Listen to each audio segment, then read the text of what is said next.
जय हिंद दोस्तों। आज मैं आपसे उन कानूनों के बारे में बात करना चाहता हूं कि जिनको हर एक डॉक्टर्स को अपने प्रोफेशन शुरू करने से पहले जान लेना चाहिए और थोड़ी बहुत समझ रखनी चाहिए। वैसे तो बहुत सारे कानून हैं, लेकिन डॉक्टर्स के संदर्भ में जो ज्यादातर कानून डॉक्टर्स के पल्ले पड़ते हैं वे तीन हैं मूलतः। पहला कंज्यूमर प्रोटेक्शन एक्ट, दूसरा पीसीएनपीएनडीटी एक्ट जिनका full form the pre conception and pre natal diagnostic technology prohibition of sex selection act 1994 का है, और तीसरा डॉक्टर्स के अपने इथिक्स से रिलेटेड रूल्स है, रेगुलेशंस है, जिनका पूरा नाम the Indian medical council professional conduct etiquettes and ethics regulation 2002 का यह रेगुलेशन है, जिसे प्रत्येक डॉक्टर को जानना और समझना चाहिए। दोस्तों, जैसा कि आप सभी जानते हैं कि डॉक्टर्स अपने प्रोफेशनल नेग्लिजेंस के लिए लायबल होते हैं, जिसमें कि कंज्यूमर प्रोटेक्शन एक्ट के तहत लोग डॉक्टर के खिलाफ नेग्लिजेंस के लिए केस फाइल करते हैं। कई बार ऐसा होता है कि डॉक्टर्स के खिलाफ झूठे केस फाइल किए जाते हैं क्योंकि उनको पैसे का लोभ होता है। वो पैसे वसूल करने के लिए कई बार डॉक्टर्स के खिलाफ झूठे केस फाइल कर देते हैं। और दूसरा जो कानून है पीसीएनपीएनडीटी एक्ट है, इसमें आपको यह ध्यान रखना होता है कि आप अगर इस तरीके का कोई काम कर रहे हैं तो आपको रजिस्ट्रेशन अनिवार्य होता है।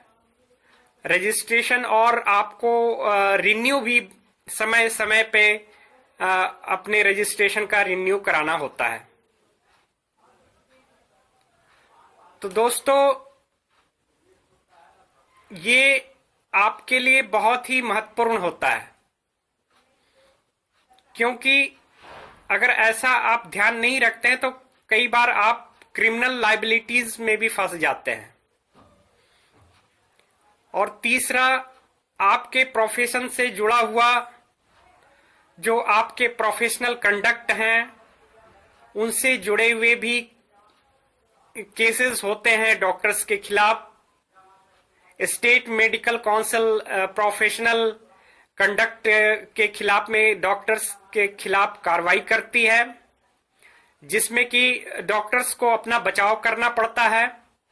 अगर उनका व्यवहार जैसा कि केस में बताया जाता है वो वैसा नहीं है, अपने व्यवहार उनके अच्छे हैं, तो उनको अच्छे तरीके से केस अपना कंडक्ट करना पड़ता है।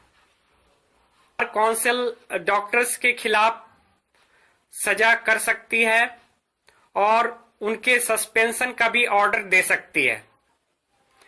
तो दोस्तों, मैं डॉक्टर्स को यही सलाह देना चाह रहा हूं कि अगर इस तरीके के केस में, प्रोफेशनल कंडक्ट के केस में अगर आप फंसते हैं तो आप जल्दी से जल्दी मेडिकल काउंसिल ऑफ इंडिया में अपील कर सकते हैं।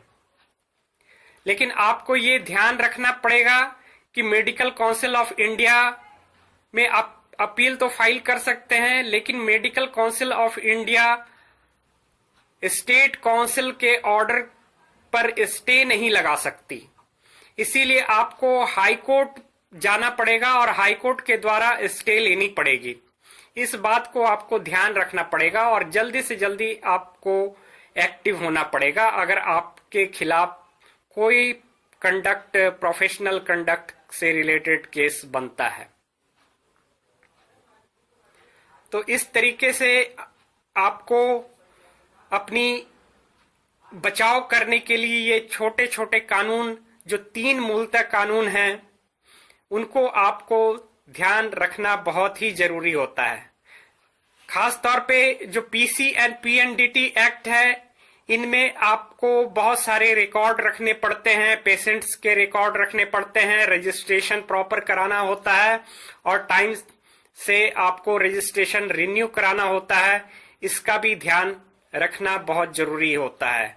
अगर इस केस में अगर आपके खिलाफ कोई कार्रवाई होती है तो इन कार्रवाई के खिलाफ आप जो आपकी अपीलेट अथॉरिटी होती है, सेंट्रल गवर्नमेंट या स्टेट गवर्नमेंट होती है, वहां पे आप अपील करते हैं और इसके बाद भी अगर आप संतुष्ट नहीं होता है तो आप हाई कोर्ट में उनके खिलाफ में रिट में जा सकते हैं और अपनी कानून के लिए, अपने कानूनी हक के लिए लड़ाई लड़ सकते हैं। तो इस तरीके से हमारे सभी डॉक्टर्स मित्र से यह निवेदन है कि ये 3 कानून पे विशेष ध्यान रखें, जिसके चलते वे अपने प्रोफेशनल कैरियर में अपनी बचाव कर पाएंगे और अगर झूठे केस में फंसाए जाते हैं तो वे अपने बचाव अच्छी तरीके से कर पाएंगे। जय हिंद।